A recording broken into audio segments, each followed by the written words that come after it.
بسم اللہ الرحمن الرحیم الحمدللہ فاطر السماوات۔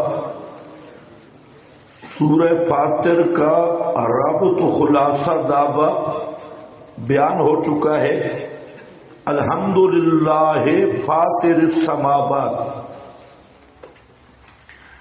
ایک اشکال ہے کہ قرآن کریم کے 4 حصے اور چاروں الحمد سے شروع ہوئے، لیکن یہاں پر سورہ فاتحہ یہ بھی الحمد سے شروع ہو رہی ہے۔ یہ 5ویں سورت ہے جو الحمد سے شروع ہو رہی ہے، تو اس کی وجہ نہیں سمجھ آ رہی۔ پہلے تو وجہ سمجھ آ گئی کہ 4 حصے ہیں، الحمد فاتحہ، الحمد انعام، الحمد کہف، الحمد سبا، لیکن یہ سورہ فاطر میں الحمد کیوں آ گئی ہے؟ تو جواب یہ ہے کہ اس میں ایک خاص مضمون بیان کیا گیا۔ ایک تو ہے چوتھے حصے کا عنوان، وہ کیا ہے؟ تصرفات کا اللہ تعالی کے ساتھ خاص ہونا اور نفی شفاعت قہریہ۔ نفی شفاعت چوتھے حصے میں کس کا زیادہ تر بیان ہے؟ نفی شفاعت قہریہ، کہ قیامت کے دن بھی متصرف اللہ ہے۔ لیکن نفی شفاعت قہریہ کے 2 عنوان ہیں۔ ایک دنیا میں شفاعت المشرکین ہؤلاء شفاعنا عند اللہ، اور ایک قیامت کے دن جیسے عیسائیوں کا یا روافض کا یا رضاخانیوں کا عقیدہ ہے شفاعت قہریہ کا۔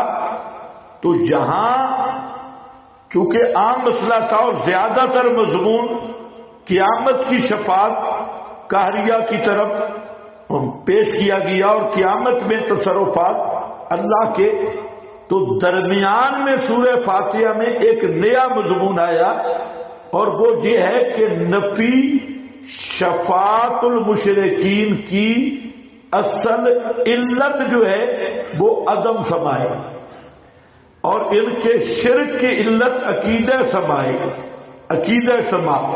میری بات ذرا سمجھے، بہت سارے حضرات اس دھوکے میں پڑ گئے کہ قبروں سے سفارت کرانا شرک ہے، لیکن سماع کو شرک نہیں کہتے۔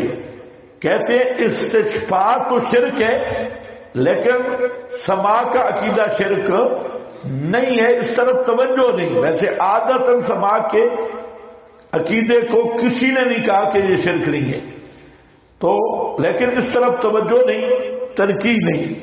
تو آپ یہ بات اچھی طرح سن لیں کہ استشفاء کے شرک کی بنیاد سماع والا شرک ہے۔ تو استشفاء شرک بنتے ہی سماع ما فوق الاسباب کے عقیدے سے۔ آپ میری بات اگر سن رہے ہیں، میں آپ کو کہتا ہوں نہیں میرے لیے دعا کروں، تو شرک بن گیا۔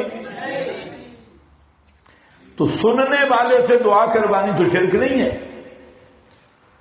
آپ سن رہے ہیں، میں کہتا ہوں میرے لیے دعا کرو، یہ کون سا شرک ہے؟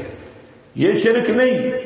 تو دعا اور استشفاء شرک ہے، ملا سمجھتا نہیں، کہتے پکار شرک ہے، کہ سماع شرک نہیں۔ میرا سوال ہے کون سی پکار شرک ہے؟ سماع والے عقیدے والی یا بغیر سماع والے عقیدے والے؟ اور بھائی دعا پکار شرک نہیں بنتا جب تک ما فوق الاسباب سماع کا عقیدہ نہ۔ والرسول یدعوکم فی اخراکم کا رات کے سبق میں پڑھے ادعوہم لآبائہم، ادعوہم ان کو بلاؤ ان کے آباء کی نسبت سے، اور اسی طرح اور بھی بہت ساری چیزیں ہیں۔ تو شرک کی بنیاد کیا بنے گی؟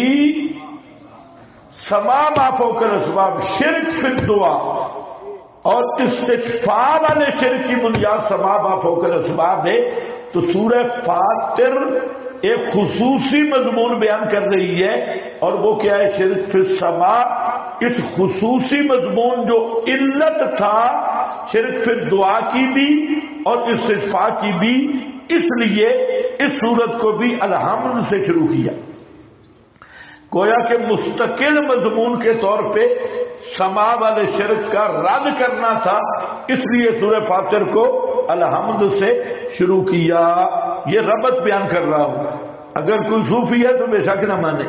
الحمدللہ فاطر السماوات، تمام صفات کار سازیہ، تمام صفات کار سازیہ، سننا، دیکھنا، جاننا، تصرف کرنا، ما فوق الاسباب، للہ، صرف اللہ کا خاصہ ہے۔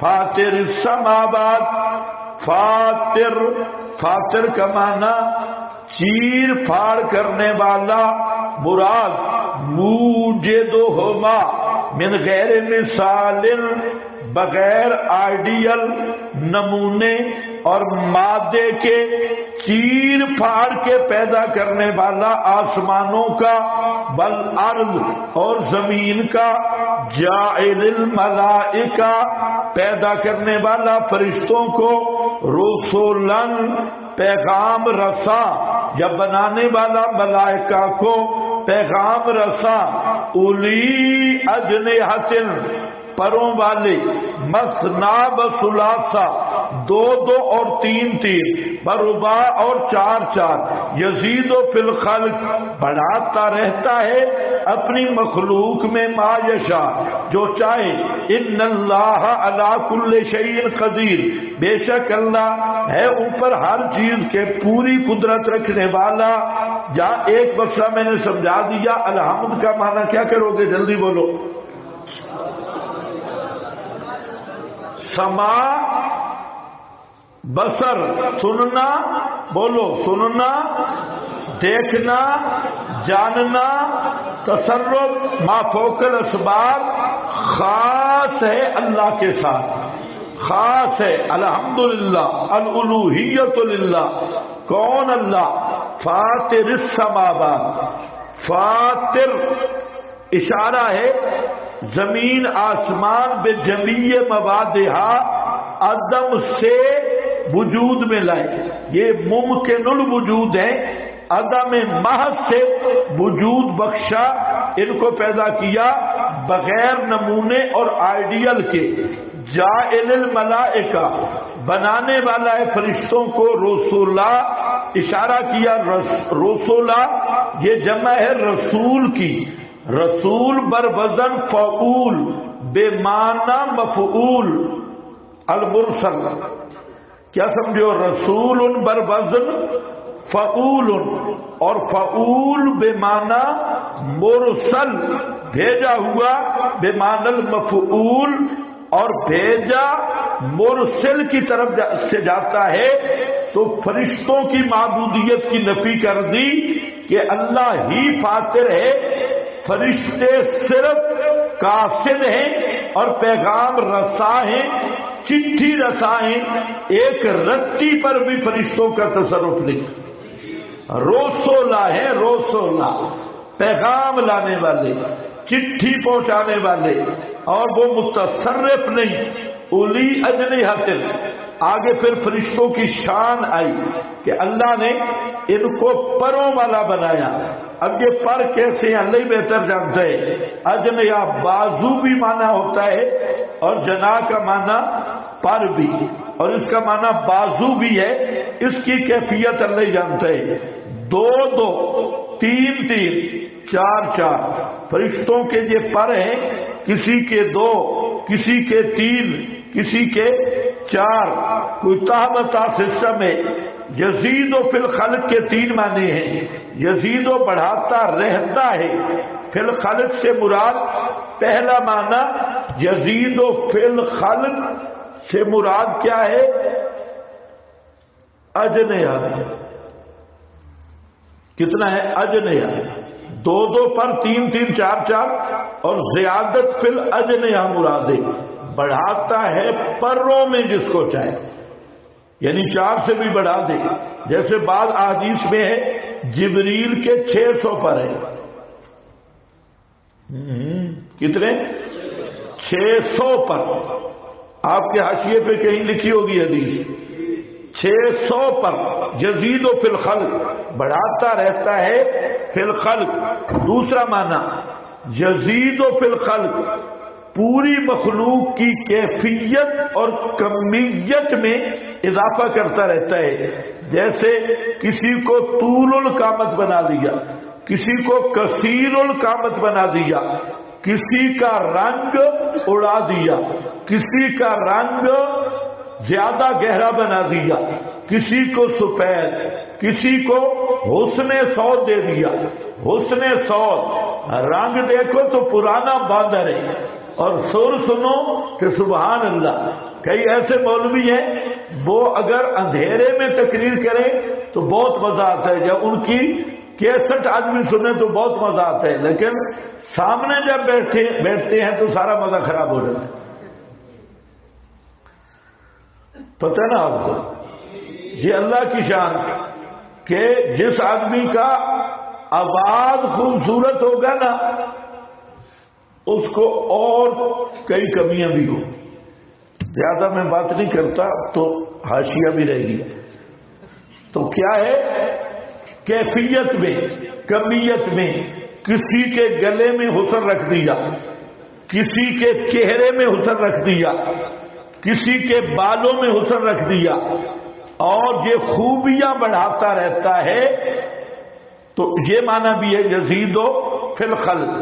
اور یزید و فی الخلق کا ایک تیسرا معنی بھی ہے کہ اپنی مخلوقات ایک تو پہلے پیدا کی تھی پہلے دن، ان میں اضافہ کرتا رہتا ہے. نئی نئی مخلوق بناتا ہے، نئی نئی کہکشاں، نئے نئے سیارے، نئی نئے سائنسی ایجادات جتنی دریافت ہو رہی ہے.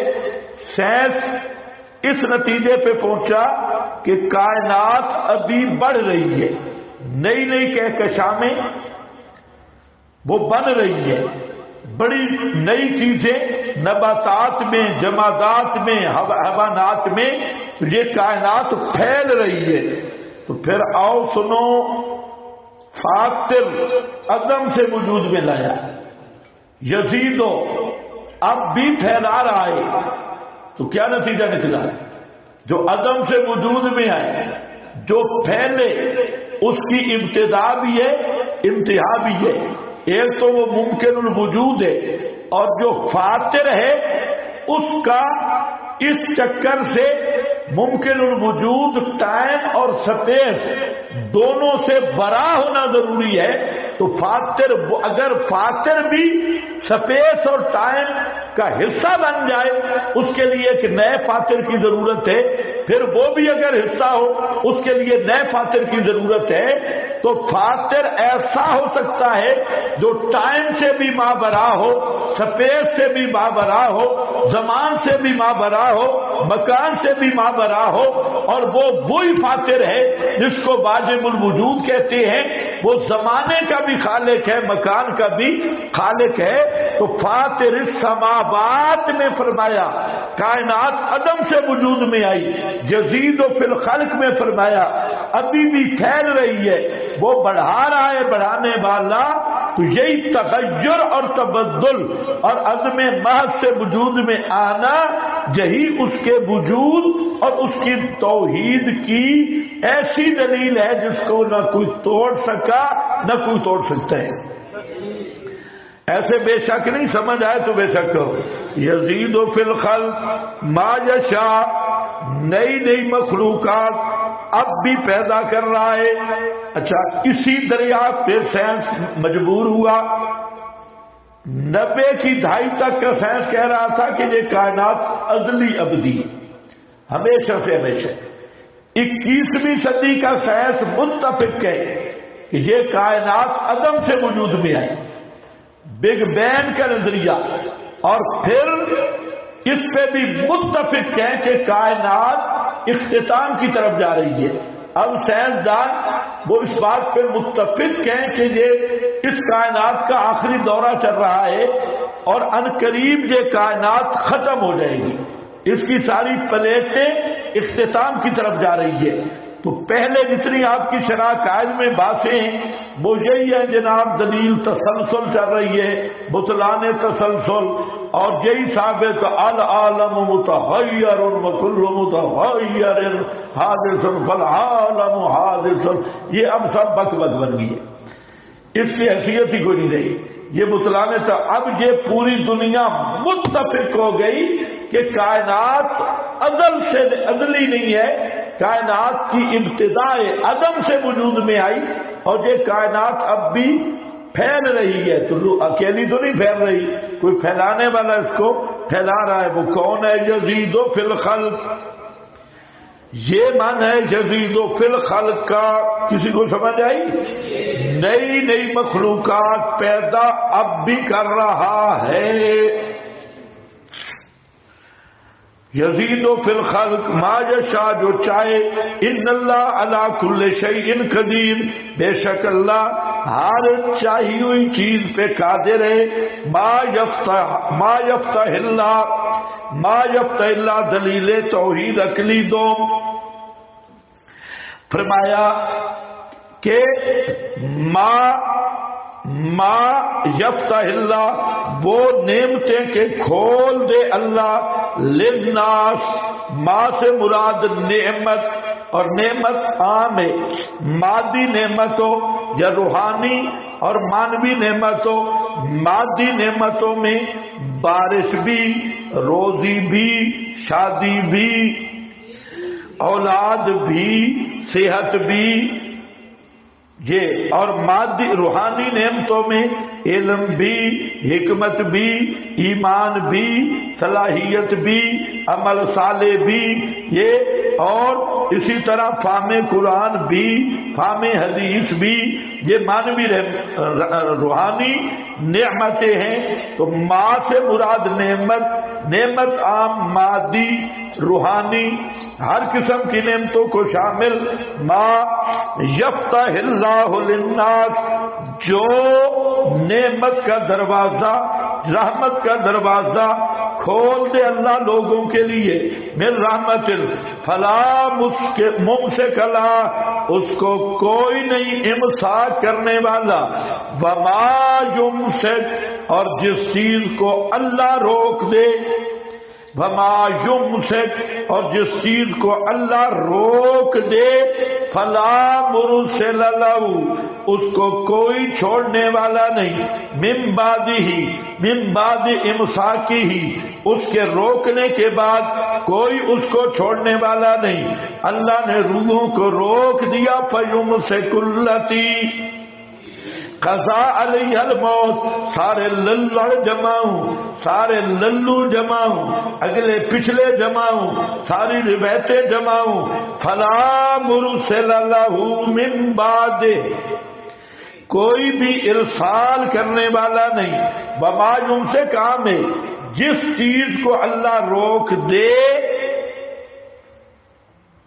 جیسے تمہیں روک دیا بولنے سے، فلا مرسل لہ، اس چیز کو چھوڑنے والا جمع ہی نہیں ہے، فلا جنس کی نفی کر دی، ہے ہی نہیں، جمع ہی نہیں۔ من بعد امساکی، اس کے روکنے کے بعد، بہو بل، یہ باؤ تعلیلیہ جملہ معللہ، اس لیے کہ وہی عزیز ہے، وہی حکیم ہے، دونوں صفتیں آ گئی، عزیز میں قدرت تصرف، حکیم میں علم فوق الاسباب، ہوبا میں حسر ہے، جملہ معللہ ہے کہ فتح اور امساک اسی کے قبضے میں ہے، اس کو کہتے ہیں قبض و کشاد، اسی کے قبضے میں ہے، اس لیے کہ وہ غالب بھی ہے، حکیم بھی ہے، ہوبل عزیز الحکیم۔ حدیثیں بہت ساری لکھی ہیں حاشیے پہ، نبی کریم علیہ السلام جب رکوع سے اٹھتے تھے، یہ دعائیں بھی آنی چاہیے، کس سے اٹھتے تھے؟ رکوع سے، تو تم تو مختصر سا ذکر کر کے بھاگ جاتی ہو، آپ رکوع سے اٹھتے ہوئے کیا پڑھتے تھے؟ راسو من الرکوع ربنا لکل حمد، اے ربنا لکل حمد ملء السماوات والارض ملء ما شئت من شیء بعد اہل الثناء والمجد احق ما قال العبد وکلنا لک عبد اللہم لا مانع لما آتیت ولا معطی لما منعت ولا ينفع ذا الجد منک الجد۔ یہی آیت ہے کہ نہیں؟ ما یفتح اللہ، اسی آیت کا بیان ہے، اسی آیت کا بیان ہے۔ انشاءاللہ میں آپ کو بتاؤں گا، جو مولوی حضرات بیٹھے ہو نا، خدا کے لیے اس کو بھی سمجھ لو کہ جتنی احادیث صحیحہ ہیں سب کا ماخذ قرآن ہے۔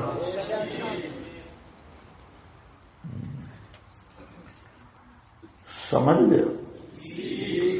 کیونکہ حدیث بیان القرآن ہے، تو بیان کے لیے متن نہیں ہونا چاہیے۔ اچھا، اس پہ بھی تمہارے مولوی ناراض ہوتے، کہتے ان کو انکار حدیث کی بوا تھی۔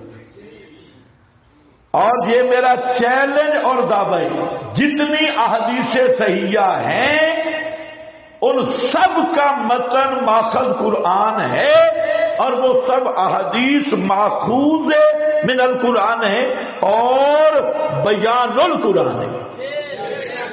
بے شک نہیں، اس پہ محنت کرو۔ تمام احادیث کا متن قرآن ہے، ماخذ قرآن ہے، اور یہی سب سے بڑی پہچان ہے حدیث کی صحت کی۔ کیوں؟ قرآن نے ضابطے حدیث کے بھی بیان کر دیے، لِتُبَيِّنَ لِلنَّاسِ، نبی کا فرمان وہی ہوگا جو بیان القرآن ہوگا، اور جو قرآن کا مقابل آئے گا وہ کسی راوی شیطان کی بے ایمانی ہوگی، وہ نبی کا فرمان نہیں ہوگا۔ اتنی آسان سی بات ہے، میں حیران ہوں تو مولوی سمجھ کیوں نہیں سکتے؟ یہ اگر آپ 26 نمبر پہ کسی ریڑھی والے کو بھی بتائیں نا، اس کو بھی سمجھ آ جائے گی۔ تمہیں سمجھ آ گئی؟ تو مشکل بات۔ اچھا خیر، آ جائے گا اس پہ بھی۔ اب دیکھو حدیث، یہ اسی آیت کا بیان ہے، ما یفتح اللہ للناس من رحمت فلا، اور اسی طرح دوسری حدیث، یہ پہلے آپ نے پڑھی ہے غالباً یا نہیں پڑھی؟ حضرت معاویہ کی طرف خط لکھا تھا مغیرہ بن شعبہ نے،